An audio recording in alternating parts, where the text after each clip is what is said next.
Hi dears, welcome back to my channel. കാവ്യസ്തുതിയിലേക്ക് അവർക്ക് സ്വാഗതം. ഞാനിന്നോട് തയ്യാറാക്കാൻ പോകുന്നത് ചേരി ഉരുളക്കിഴങ്ങ് വെച്ചിട്ടുള്ള ഒരു തോരനാണ്. അതിന് 4 ചുവന്നുള്ളി അരിഞ്ഞതും 5 വെളുത്തുള്ളി അരിഞ്ഞതും വേപ്പിൻ്റെ ഇലയിട്ട് കുറച്ച് വെളിച്ചെണ്ണയിൽ മൊരിയിച്ചെടുത്തിട്ടുണ്ട്. അതിലേക്ക് ആവശ്യത്തിന് മുളക് ചേർക്കാം.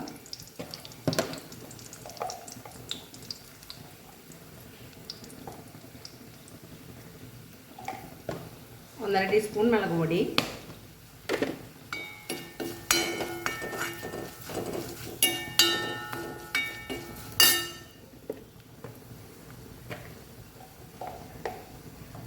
ഒരു 1/4 ടീസ്പൂൺ കൂടി ഇടാം.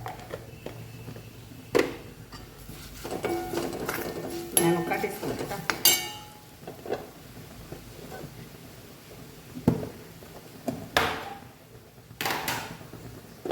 കുറച്ച് നാളികേരം മൂത്ത് വരുമ്പോൾ കുറച്ച് നാളികേരം ചെറുകിയത് ഇടാം.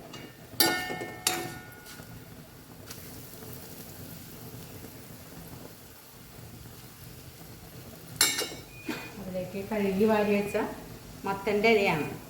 ചീരയുടെ ഇല എന്ന് പറയുന്നത് മത്തൻ്റെ ഇല.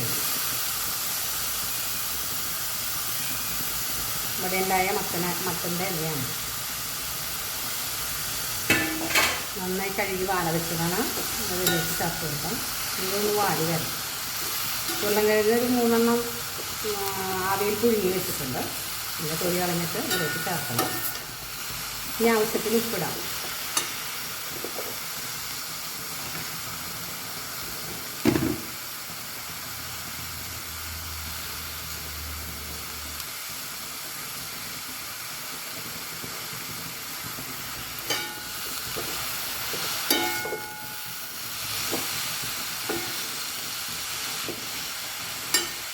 ഒന്ന് മൂടി ഒന്ന് വേവിക്കാം. സിമ്മിട്ടൊന്ന് വേവിക്കാം. ഇടയ്ക്കൊന്ന് ഇളക്കിയിട്ട് കൊടുക്കണം. ഇത് മത്തങ്ങയുടെ ഇലയാണ്. ഈ കർക്കിടക മാസത്തിലൊക്കെ ഇലക്കറികൾ കഴിക്കുന്നത് നല്ലതാണ്. പത്തലയിൽ പെടുന്നതാണ് മത്തങ്ങയുടെ ഇല. ഇത് വയറിനൊക്കെ നല്ലതാണ്.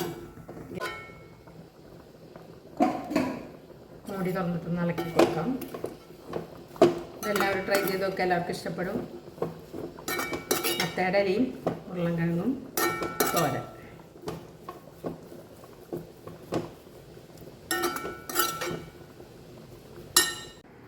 ഇതെല്ലാവരും ട്രൈ ചെയ്ത് നോക്കുക. എല്ലാവർക്കും ഇഷ്ടപ്പെടും. Thank you.